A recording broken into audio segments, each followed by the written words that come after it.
نحمده ونصلي ونسلم على رسوله الكريم. أما بعد فقد قال النبي صلى الله عليه وسلم: من صمت نجا. وقال رسول الله صلى الله عليه وسلم: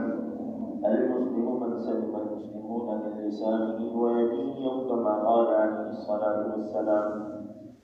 سبحانك لا علم لنا إلا ما علمتنا إنك أنت العليم الحكيم. سبحانك لا علم لنا إلا ما علمتنا إنك أنت العليم الحكيم.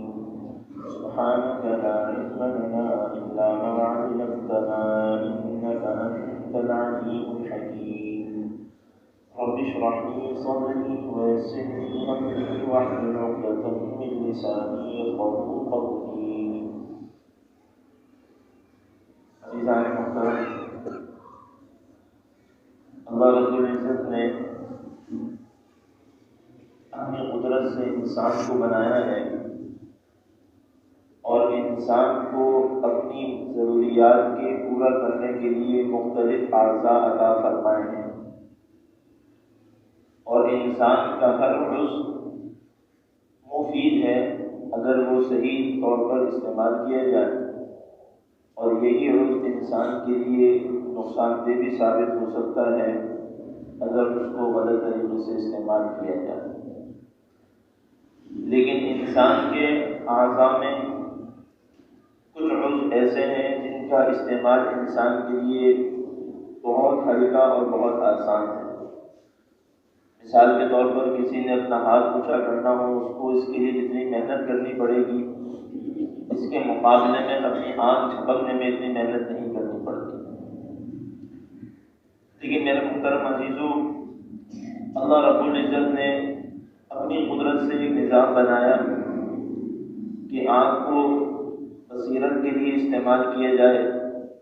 کانوں کو سماعت کے لیے استعمال کیا جائے، ناک کو سونگھنے کے لیے استعمال کیا جائے، دانتوں کو چبانے کے لیے استعمال کیا جائے، زبان کو بولنے کے لیے استعمال کیا جائے۔ ان اعضاء کو بنانے کی ترتیب بھی اللہ ہی نے رکھی، اور ان میں جو افادیت ہے وہ بھی اللہ ہی کی طرف سے ہے۔ لیکن زبان کا جو معاملہ ہے وہ دیگر اعضاء کے مقابلے میں بہت زیادہ حساس، سنگین اور بہت زیادہ نقصان دہ یا بہت زیادہ مفید بھی بن سکتا ہے۔ چنانچہ جناب نبی کریم صلی اللہ علیہ وسلم کی ایک روایت ہے کہ اللہ کے نبی علیہ السلام نے فرمایا کہ انسان اپنی زبان سے ایک بات کرتا ہے جو کہ خیر کی ہوتی ہے، لیکن کہنے والے کو اس بات کی کوئی پرواہ نہیں ہوتی، اور اللہ کے ہاں وہ بہت زیادہ رضامندی کا باعث بن جاتی ہے۔ چنانچہ اس ایک کلمے کی وجہ سے اللہ اس کو درجات عطا فرماتے ہیں، اس کے درجات کی بلندی کا فیصلہ کر دیا جاتا ہے۔ اسی کے بالمقابل اللہ کے نبی علیہ السلام نے فرمایا کہ کوئی شخص ایک بات ایسی کہتا ہے جو اللہ کی ناراضگی کا سبب بنتی ہے، لیکن یہاں بھی کہنے والے کو کوئی پرواہ نہیں ہوتی کہ میں کیا جملہ کہہ گیا، اور اس کا خمیازہ یہ ہوتا ہے کہ اللہ رب العزت اس کو جہنم کے اندر ڈال دیتے ہیں۔ جناب نبی کریم صلی اللہ علیہ وسلم نے ایک اور حدیث میں یہ بات ارشاد فرمائی کہ آدمی بعض اوقات ایک بات کہتا ہے اور وہ اللہ کی ناراضگی کا اس قدر سبب بنتی ہے کہ اللہ رب العزت اس کو اس کی وجہ سے جہنم کے گھڑے میں ڈالتے ہیں، اور اتنا دور وہ جہنم کے گھڑے میں چلا جاتا ہے۔ سمجھانے کے لیے فرمایا ہے کہ جتنا مشرق اور مغرب کے درمیان کا فاصلہ ہے، اس قدر گہرائی کے اندر انسان صرف ایک جملے کی وجہ سے ڈال دیا جاتا ہے۔ انسان اپنے اعضاء میں سے ہر روز سے دوسرے کو فائدہ پہنچا سکتا ہے، ہاتھ سے بھی پہنچا سکتا ہے، زبان سے بھی پہنچا سکتا ہے، پیر سے بھی پہنچا سکتا ہے، لیکن سب سے زیادہ تیزی کے ساتھ، سب سے زیادہ جلدی اگر کوئی آدمی کسی کو نفع پہنچا سکتا ہے تو وہ اپنی زبان سے پہنچا سکتا ہے۔ چنانچہ آپ دیکھیے، کوئی شخص، کوئی بچہ آپ کے سامنے کوئی ایسی حرکت کر رہا ہے جو کہ غلط ہے اور اس کا نقصان ہونے کا اندیشہ ہے، تو آپ کا ہاتھ اس تک بعد میں پہنچے گا، پہلے آپ کی آواز اس تک پہنچتی ہے کہ آپ نے اپنی زبان کے ذریعے سے اس کو ایک برے کام سے، ایک غلط نتیجے پر پہنچنے سے بچانے کے لیے سب سے پہلی چیز جو استعمال کی وہ آپ کی زبان، اور انسان کے لیے زبان کا چلانا اس قدر آسان ہے کہ اللہ سب کی حفاظت فرمائے۔ آدمی جب بیمار پڑ جاتا ہے اور اس قدر ضعف کا عالم ہو کہ آدمی اپنا ہاتھ نہ ہلا سکے، پھر بھی اگر اس وقت کوئی چیز کسی درجے میں کام کرتی ہے تو وہ آدمی کی زبان ہوتی ہے۔ چنانچہ جناب نبی کریم صلی اللہ علیہ وسلم نے ارشاد فرمایا ہے کہ زبان کے معاملے میں اللہ سے ڈرو، کچھ کہنا ہے تو خیر کی بات کہو ورنہ خاموش رہو، اسی میں تمہارے لیے بھلائی ہے۔ آپ علیہ الصلوۃ والسلام نے ایک موقع پر خواتین سے ارشاد فرمایا کہ معراج کے موقع پر جہنم میں نے خواتین کو مردوں کے مقابلے میں کثرت سے جہنم کے اندر دیکھا۔ صحابیات نے اللہ کے نبی سے سوال کیا، یا رسول اللہ اس کی کیا وجہ ہے کہ خواتین مردوں کے مقابلے میں جہنم میں سب سے زیادہ ہیں؟ تو اللہ کے نبی علیہ الصلوۃ والسلام نے فرمایا کہ تمہاری دو عادتیں ایسی ہیں جس کی وجہ سے تم لوگ جہنم میں زیادہ طور پر ڈالی جاؤ گے۔ ایک تمہاری عادت لعن طعن کرنا ہے، اور دوسری عادت جو ہے وہ شوہر کی نافرمانی کرنا ہے۔ اور اگر غور کیا جائے تو ان دونوں چیزوں کا تعلق عورت کی زبان سے ہی ہے۔ یہ معاملہ نہیں ہے کہ صرف عورت لعن طعن کرے تو وہ اللہ کی نگاہ میں معصوم ہو، اللہ کی نگاہ میں محفوظ ہو۔ یہ لعن طعن کا فعل اگر کوئی مرد بھی کرے گا تو وہ بھی اللہ کی نگاہ میں محفوظ ہے، لیکن عورتوں کا معاملہ چونکہ اس کے مقابلے میں زیادہ ہوتا ہے اس لیے ان کو خاص طور پر ذکر فرمایا۔ اور یہی معاملہ ناشکری کا ہے کہ انسان ناشکری بھی زبان سے زیادہ کرتا ہے بنسبت یہ کہ وہ اپنے دیگر اعمال اور افعال سے اس کی ناشکری کا کرے۔ اس لیے میرے محترم عزیزو، زبان کے بارے میں جناب نبی کریم صلی اللہ علیہ وسلم کی بڑی ہدایات ہیں۔ چنانچہ ایک صحابی نے سوال کیا، یا رسول اللہ افضل ترین مسلمان کون ہے؟ آپ علیہ الصلوۃ والسلام چاہتے تو یہ جواب بھی دیتے تھے کہ جو آدمی نمازیں سب سے زیادہ پڑھے وہ افضل ترین ہے۔ آپ چاہتے تو یہ بھی ارشاد فرما دیتے کہ جو آدمی حج زیادہ کرے وہ افضل ہے، جو آدمی لوگوں کو صدقات زیادہ دے وہ افضل ہے۔ آپ علیہ الصلوۃ والسلام نے ارشاد فرمایا افضل ترین آدمی وہ ہے، افضل ترین مسلمان وہ ہے جس کی زبان سے اور ہاتھ سے دوسرے مسلمان محفوظ رہیں۔ آدمی کا کسی کو نفع پہنچانا اس سے زیادہ سنگین معاملہ یہ ہے کہ اس کو نفع پہنچانے کے بعد نقصان پہنچایا جائے۔ گزشتہ جمعے جو مفتی صاحب نے استاد محترم نے روایت بیان کی کہ 3 اشخاص ایسے ہوں گے کہ جن پر قیامت کے دن اللہ کی نظر کرم نہیں فرمائیں گے۔ ان 3 اشخاص میں ایک تو وہ آدمی ہے جو احسان کر کے چلاتا ہے، دوسرا وہ آدمی ہے جو اپنے پانچوں کو ٹخنوں سے نیچے رکھتا ہے، اور تیسرا وہ آدمی ہے جو اپنا مال تجارت جھوٹی قسم کھا کر فروخت کرتا ہے۔ ان 3 میں سے اگر غور کیا جائے تو 2 کا تعلق انسان کی زبان سے ہے۔ احسان کر کے احسان کو جتلانا یہ اللہ رب العزت کو بہت زیادہ ناگوار ہے۔ چنانچہ ارشاد فرمایا کہ تم احسان نہ کرو اتنا بڑا مسئلہ نہیں ہے، لیکن احسان کر کے جتلا دو یہ بہت بڑا مسئلہ ہے۔ آپ نے کسی پر احسان نہیں کیا، اس سے اس کی عزت نفس مجروح نہیں ہوئی، لیکن اگر آپ نے اس کے احسان کر کے اس کے احسان کو جتلایا تو ایسی صورت میں سامنے والے کی عزت نفس کو مجروح کرنے کا ذریعہ بنتی ہے، اور اللہ کی نگاہ میں ایک مسلمان کی عزت بیت اللہ سے بھی زیادہ ہے۔ ہم اپنی زبان کے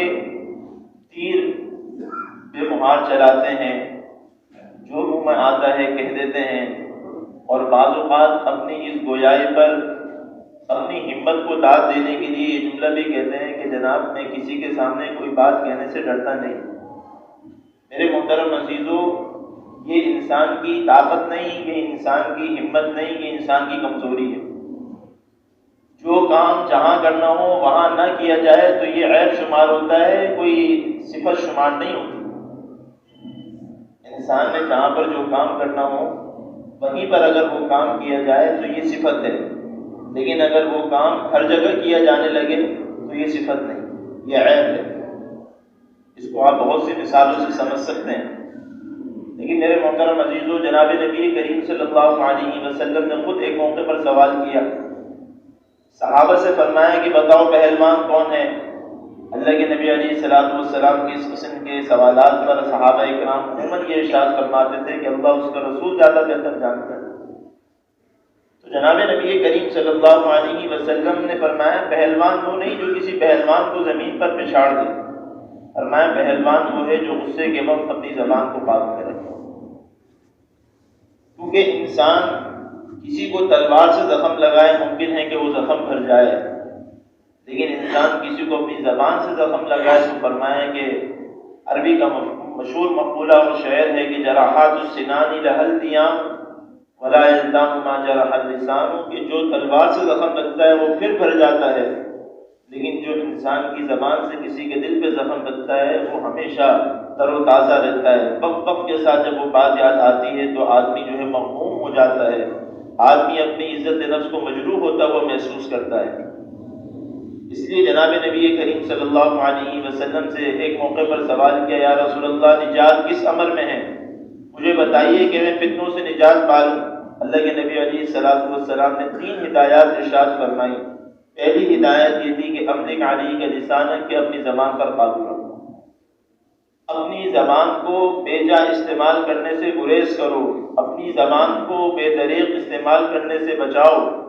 یہ کوئی اچھی صفت نہیں ہے کہ آدمی جہاں بیٹھے جس قسم کی بات ہو اس پر جو ہے وہ اپنے تبصرے کرنا شروع کر دے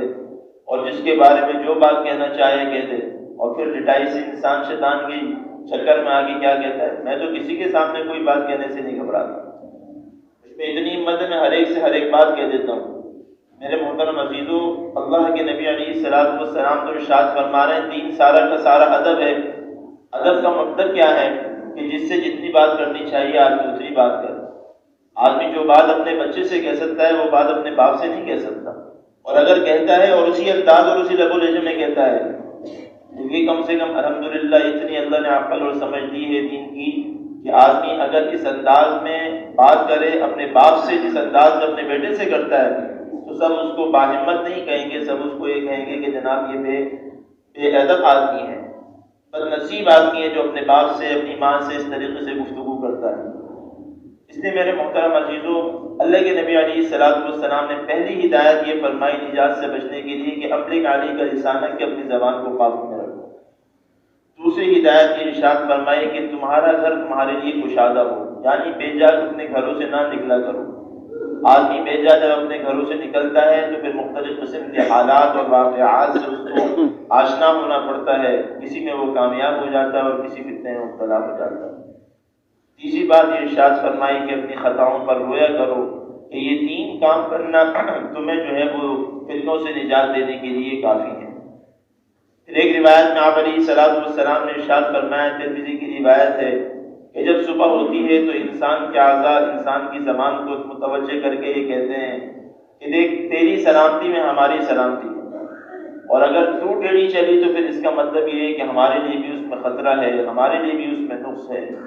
بات تو زبان سے کرتا ہے، پھول کس پر پہنائے جاتے ہیں؟ کندھوں پر پہنائے جاتے ہیں، انسان کو کندھوں پر اٹھایا جاتا ہے، کس کی وجہ سے کہ بہت اچھی بات ہے، لیکن جب انسان کی زبان سے کوئی بات غلط نکلتی ہے تو پھر اس کا خمیازہ انسان کے دیگر اعضاء کو ہی بھگتنا پڑتا ہے۔ اس لیے فرمایا جناب نبی کریم صلی اللہ علیہ وسلم نے گویا کہ ہر صبح تفصیلی طور پر بھی ہو سکتا ہے اور اللہ رب العزت کا ایک معاملہ بھی ہو سکتا ہے کہ دیگر اعضاء حقیقت میں زبان سے کہتے ہیں جس کا شعور ہمیں نہیں، جس طرح ہمیں اس بات کا شعور نہیں ہے کہ اللہ کے تمام جانور اور پرندے اللہ کی تسبیح بیان کرتے ہیں، اس کا شعور ہمیں نہیں ہے۔ ممکن ہے کہ ہمارے اعضاء بھی ہماری زبان سے بات کرتے ہوں اور اس کا شعور ہمیں نہ ہو۔ قیامت کے دن تو اللہ رب العزت انسان کی دیگر اعضاء کو بھی گویائی نصیب فرمائیں گے، اور اس میں کوئی حیرت کی بات نہیں ہے کہ انسان کے ہاتھ، انسان کی زبانیں، انسان کے پاؤں اور دیگر اعضاء کس طرح قیامت کے دن گویا ہوں گے۔ جس طرح ہماری زبان ایک گوشت کا لوتھڑا ہے، اس طرح دیگر اعضاء میں بھی گوشت موجود ہے۔ جو قادر مطلق زبان میں قوت گویائی دے سکتا ہے وہ قادر مطلق کسی اور گوشت کے لوتھڑے میں بھی زبان کی قوت گویائی دے سکتا ہے۔ اللہ کے نبی علیہ الصلوۃ والسلام نے یہ ارشاد فرمایا کہ یہ چیز جو ہے وہ زبان کے ساتھ پیش آتی ہے۔ پھر ایک روایت میں آپ علیہ الصلوۃ والسلام نے ارشاد فرمایا کہ آدمی کا دین اس وقت تک صحیح نہیں ہو سکتا جب تک آدمی کا دل صحیح نہ ہو جائے۔ پھر ارشاد فرمایا کہ انسان کا دل اس وقت تک صحیح نہیں ہو سکتا جب تک انسان کی زبان صحیح نہ ہو۔ تو خلاصہ بات کا یہ ہوا کہ ہماری زبان ہمارے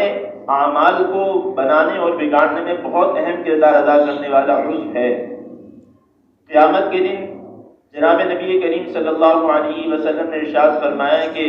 میری امت کا مفلس ترین آدمی وہ ہے جو قیامت کے دن اعمال خیر تو بہت سارے لے کر آئے گا، لیکن اس کے مطالبہ کرنے والے کبھی کسی کو گالی دی ہوگی، کبھی کسی کو برا بھلا کہا ہوگا، کبھی کسی کی غیبت کی ہوگی، کبھی کسی کی چغلی کھائی ہوگی، یہ مطالبہ کرنے والے لوگ آئیں گے اور اس کی نیکیوں کو لے کر چلے جائیں گے۔ تو جناب نبی کریم صلی اللہ علیہ وسلم فرمایا کہ جو آدمی نیکیوں کا انبار لے کر آئے تو اس کی ساری نیکیاں جو ہے یہ مطالبہ کرنے والے لے جائیں گے۔ نقصان کس کی وجہ سے ہوا؟ زبان کی وجہ سے۔ لیکن یہی زبان اگر کسی کے فائدے کے لیے استعمال ہو جائے، کسی کو اچھا مشورہ دینے کے لیے استعمال ہو جائے، کسی کے دکھ میں تسلی کا سامان بننے کے لیے استعمال ہو جائے، کسی کو دلاسا دینے کے لیے استعمال ہو جائے، اللہ کے نبی علیہ الصلوۃ والسلام نے اس کے فضائل بیان فرمائے۔ یہی زبان جو ہے وہ کثرت تلاوت کے لیے استعمال ہو، یہی زبان جو ہے وہ کثرت ذکر کے لیے استعمال ہو، تو اس زبان کو گویا کہ اس کے صحیح مصرف میں خرچ کیا جا رہا ہے۔ حضرت مفتی شفیع صاحب رحمۃ اللہ علیہ فرماتے ہیں کہ حضرت میاں حاجی رحمۃ اللہ علیہ کے پاس تشریف لے گئے مولانا اصغر حسین صاحب کے پاس، تو ان کے درمیان استاد اور شاگردی کا تعلق تھا لیکن بے تکلفی بہت تھی۔ تو ایک مرتبہ میاں صاحب فرمانے لگے مفتی شفیع صاحب رحمۃ اللہ علیہ سے کہ آج ہم جو ہے وہ عربی میں بات کریں گے۔ فرمانے لگے میں حیران ہوا کہ آج استاد محترم نے یہ خاصیت کیوں لگائی کہ عربی میں بات کی جائے گی۔ وجہ پوچھی تو فرمانے لگے کہ ہم جب بیٹھتے ہیں تو بہت زیادہ گفتگو ہوتی ہے اور بعض اوقات ضرورت سے زائد بات چیت کر جاتے ہیں، لہٰذا عربی میں گفتگو کریں گے تو عربی بھی ہمیں ضرورت کے بقدر ہی آتی ہے، لہٰذا اس صورت کے اندر ہم بیجا گفتگو کرنے سے بچ جائیں گے۔ حضرات علماء اکرام، صحابہ اکرام رضوان اللہ تعالیٰ علیہم اجمعین اس چیز کو بہت زیادہ پرکھا کرتے تھے کہ ہماری زبان سے کسی کو تکلیف نہ پہنچے، کیونکہ انسان کے ہاتھ سے لگائے ہوئے زخم کے نشانات نظر آ جاتے ہیں، لیکن انسان کی زبان سے لگائے ہوئے زخم نہیں دکھائی دیتے اور اس کا اثر انسان کی موت تک رہ جاتا ہے، جبکہ ہاتھ سے لگائے ہوئے زخم پھر چند دن میں بھر جاتے ہیں۔ اس لیے میرے محترم عزیزو، اللہ نے جو ہمیں اعضاء عطا فرمائے ہیں، اللہ ہمیں ان اعضاء کی صحیح طور پر استعمال کرنے کی قوت اور طاقت نصیب فرمائے اور بے جا استعمال کرنے سے اللہ ہماری حفاظت فرمائے۔ خصوصاً زبان کا جو معاملہ ہے کہ ہم کسی کی عزت نفس کو مجروح کریں، کسی کو دکھ پہنچائیں، کسی کو برا بھلا کہیں، کسی پر الزام تراشی کریں، کسی کی غیبت کریں، اللہ ان کاموں سے ہماری زبان کو محفوظ فرمائے۔ اللہ کہنے سننے سے زیادہ ہم سب کو عمل کی توفیق نصیب فرمائے۔ وآخر دعوانا الحمد